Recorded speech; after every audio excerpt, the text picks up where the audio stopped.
Well, another local family is finally getting some answers 20 years after their murdered loved one went missing.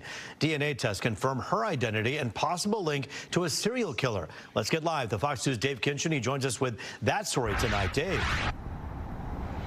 Yeah, we spoke with members of the victim's family tonight. They did not want to talk on camera. They said that this really, as you can imagine, brings up so much pain nearly 20 years later, but they certainly are feeling some sense of closure tonight. Meantime, police are crediting the latest technology in helping solve this case.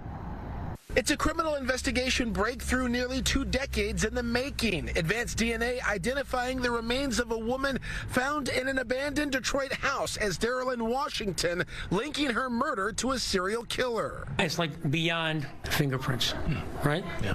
It's the next thing in technology. Investigators say Washington was likely one of the victims of Shelley Brooks, a convicted serial killer blamed for the deaths of at least 7 women.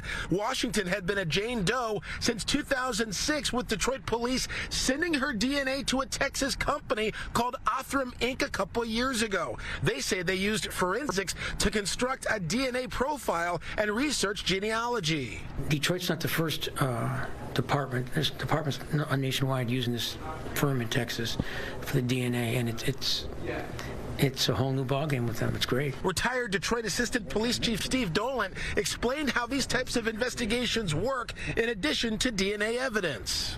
You're also looking at dental records, right? Missing person reports.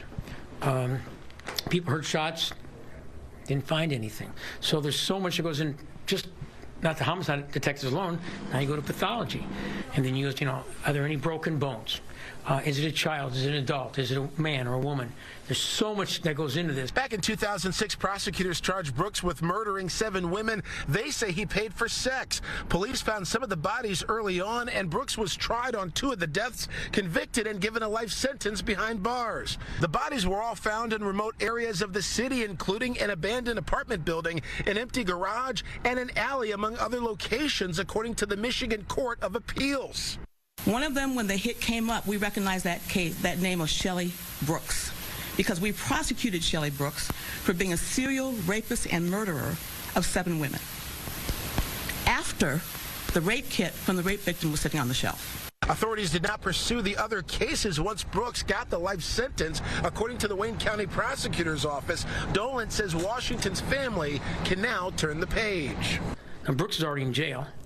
Nothing's going to happen to him. But the family gets closure through the DNA saying, okay, we found her. We know it's her. We always knew she was gone, but now we know.